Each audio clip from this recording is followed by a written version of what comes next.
র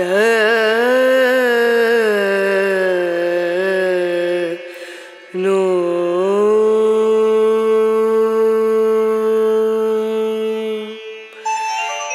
র নো রে। আমার প্রিয় বন্ধু সবাইকে সুপ্রভাত। বড়দেরকে প্রণাম আর ছোটদেরকে অনেক অনেক ভালোবাসা জানিয়ে আজকের দিনটা শুরু করছি তোমাদের সঙ্গে নিয়ে। তো এই যে সকালবেলা উঠে যে কাজটা আমাদের প্রথমেই করা দরকার সেটা হলো বিছানাটা পরিষ্কার করে তুলে ঘুম থেকে ওঠা। তবে সেটা আমার হয় না, একটু দেরিতেই হয় যেহেতু ছেলে মেয়ে ঘুমিয়ে থাকে। তো যাই হোক, এই জগতের যা কিছু আছে সবই ক্ষণস্থায়ী বা বলতে পারো অস্থায়ী। সেটা জড়বস্তুই হোক আর জীবিতই হোক। কথায় আছে যার সৃষ্টি আছে তার ধ্বংসও আছে। প্রকৃতির নিয়মে সৃষ্টি হয়েছে, আবার আজ বা কাল ধ্বংস হয়ে যাবে। এত কিছু জেনেও মানুষ তার কর্ম দিয়ে, ভালোবাসা দিয়ে, শ্রম দিয়ে, বুদ্ধি দিয়ে তার সব থেকে ভালোবাসার বাসাটা মানে ঘরটা তার সাধ্যের মধ্যে মনের মতো করার চেষ্টা করে। তার ঘরটাকে সে স্বপ্নের সুখের স্বর্গরাজ্য গড়ে তোলে। সে জানে যে সে এই পৃথিবীতে বেশি দিনের জন্য আসেনি, কিন্তু সে যে কয়দিন থাকবে মায়ার বাঁধনে ভালোবেসে ভালোবাসায় থাকবে।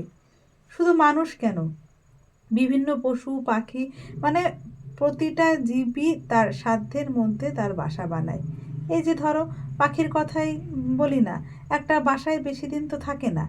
নিজেরাই একবার ডিম পেড়ে বাচ্চা দিয়ে বড় করলে সেই বাসা থেকে উড়ে অন্য জায়গায় গিয়ে আবারও বাসা বানায়। তো যাই হোক, এত কথা বলার একটাই কারণ, এই যে দেখছো আমার সুন্দর বাসাটা প্রকৃতির মাঝখানে, আমার মনে হয় তোমাদের নাও মনে হতে পারে।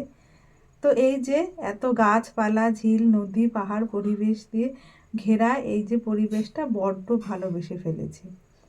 যেটুকু পেরেছি নিজের মনের মতো করে গড়ে তোলার বা সাজিয়ে তোলার চেষ্টা করেছি।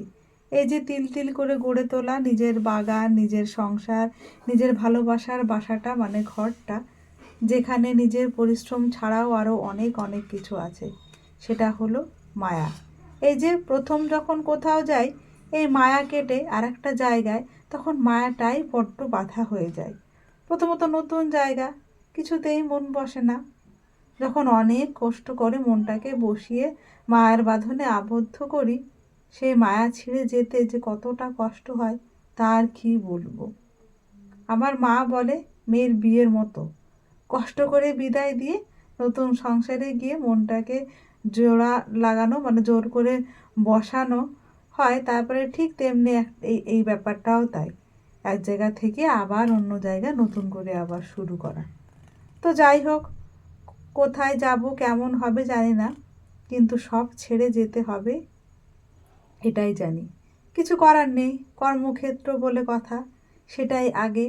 কষ্ট হলেও মেনে নিতে হবে, নিজেকে পজিটিভ রাখতে হবে। আর সব থেকে বড় কথা, নিজেকে ভালো রাখতে হবে, অন্যকে ভালো রাখতে হবে। নিজে ভালো না থাকলে অন্যকে তো ভালো রাখা যায় না। নিজের পরিবারটাকে ভালো রাখতে হবে, সেখানে গিয়েও নিজের মনের বাসা বা মতো বানাতে হবে বাসাটাকে। এই ভেবে যে কোনো কিছুই স্থায়ী নয়, আবার মনটাকেও মানাতে হবে। আবারও ভালোবেসে পরিশ্রম দিয়ে তিল তিল করে প্রবল প্রচেষ্টায় নিজের ভালো লাগার মতো বাসস্থান বাসযোগ্য করতে হবে। মনে হয় অনেক কঠিন আর জটিল হয়ে গেল কথাগুলো, কিন্তু মনে কষ্ট আর অস্থিরতা কাজ করছে, তো তাই আর কি এত কথা।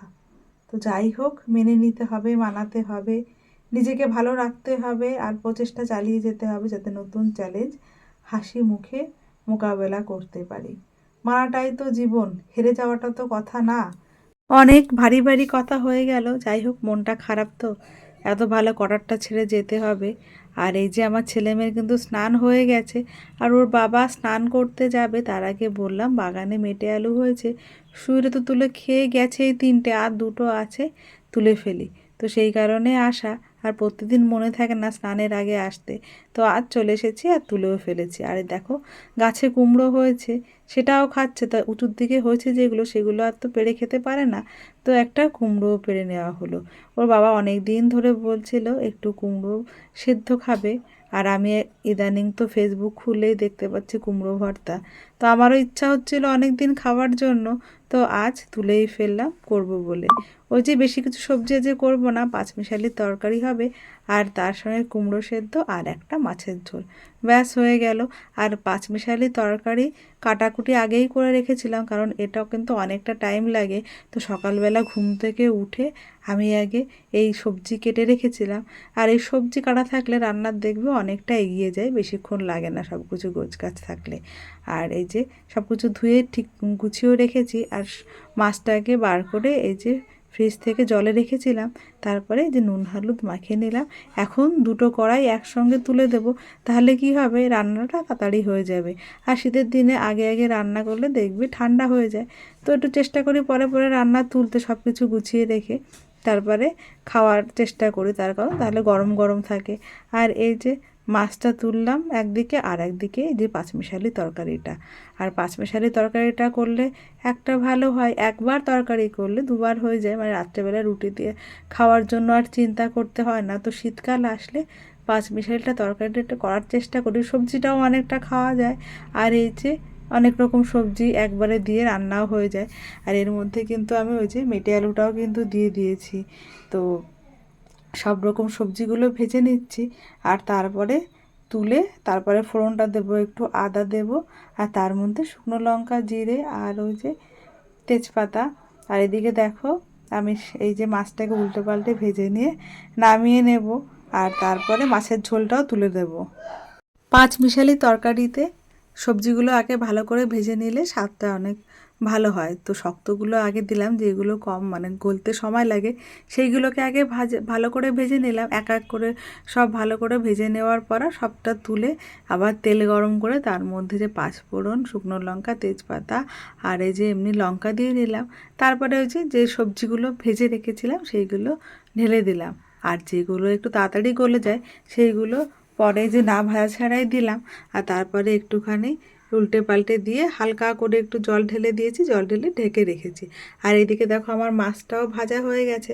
মাছের ঝোল করব ওই বরবটি দিয়ে।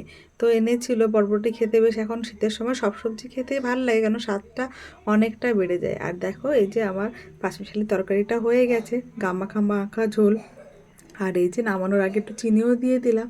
আর অনেক সময় একটু ওই শুকনো খোলায় ভাজা জিরে আর ধনে থাকলে আমি ওপর থেকে ছিটিয়ে দিই, আজ নেই বলে দিলাম না। আর এই যে দেখো কুমড়োটাকে এখন আমি গাটাকে চিড়ে হালকা করে আমি ভাতের মধ্যে দিয়ে দেবো। 3-4 টুকরো দিলে কি হয় ভাতের মধ্যে থেকে বের করা একটু কঠিন হয়ে যায়, তাই আমি একবারে ওই গাটাকে হালকা হালকা কেটে দিয়ে ভাতের মধ্যে বসিয়ে দেব। দিয়ে তারপরে আমি একটু আজকে গাছের চর্চা করব, মানে পরিচর্যা করব। আজকে বাইরে থেকে কিছু গাছ আমি আবার ঘরে তুলবো, যেহেতু মানে থাকবো না এখানে, তাই চেষ্টা করছি যেটুকু পারি গাছ জলের মধ্যে নিলে কি হয় ভারীটাও কম হয়, আর গাছ আলাদা করে তুলে নিয়ে আবার ঘরে রাখা যায়। আর ঘরে গাছ রাখলে আর একটা ব্যাপার যেটা, সেটা হলো ওই যে ইচ্ছা মতো ডেকোরেশন করা যায়। তো সেই কারণে আজকে আমি কিছু গাছ বাইরে থেকে বাগান থেকে কাটিং করে নিয়ে এসেছি। আর একজন আমাকে গাছ দিয়েছিল, সেটাকে তুলে আজকে জলের মধ্যে রাখবো। তো যাই হোক, এই যে দেখো আমার এই পাঁচমিশালি তরকারি দুটো আলাদা করে তুলে রাখলাম। এখন আর ফ্রিজে তোলার দরকার হয় না, তার কারণ ঠান্ডা পড়ে গেছে। তো একটা রুটির জন্য আর ভাতের জন্য যে রেখে দিয়েছি। আর দেখো কালকে আমি গাছগুলো কেটেছিলাম, একটু শুকনো শুকনো হয়ে গেছিলো। আজকে ভালো করে গাছগুলো ধুয়ে জলের মধ্যে রাখলাম। আর এই গাছটা আমাকে গিফট করেছিল, তো সেটাও একটু ভালো করে ধুয়ে এই যে মাটির মধ্যে রেখেছিলাম, শেকড় বেরোনোর পরে জলের মধ্যে রাখলাম। আর দেখো গাছটা কেমন লাগছে তোমরা কিন্তু অবশ্যই বলো। আর যারা ভিডিওটি আমার নতুন দেখছো, তাদের যদি কোনো একটা জায়গায় ভালো লেগে থাকে তাহলে অবশ্যই লাইক, শেয়ার ও সাবস্ক্রাইব করে দিও, আর তোমাদের একটা মূল্যবান মন্তব্য করে দিও। তো আমার ব্লগটা শেষের দিকে তোমাদের কেমন লাগলো অবশ্যই বলো। সবাই ভালো থেকো, সুস্থ থেকো, পরের ব্লগে আবার দেখা হবে।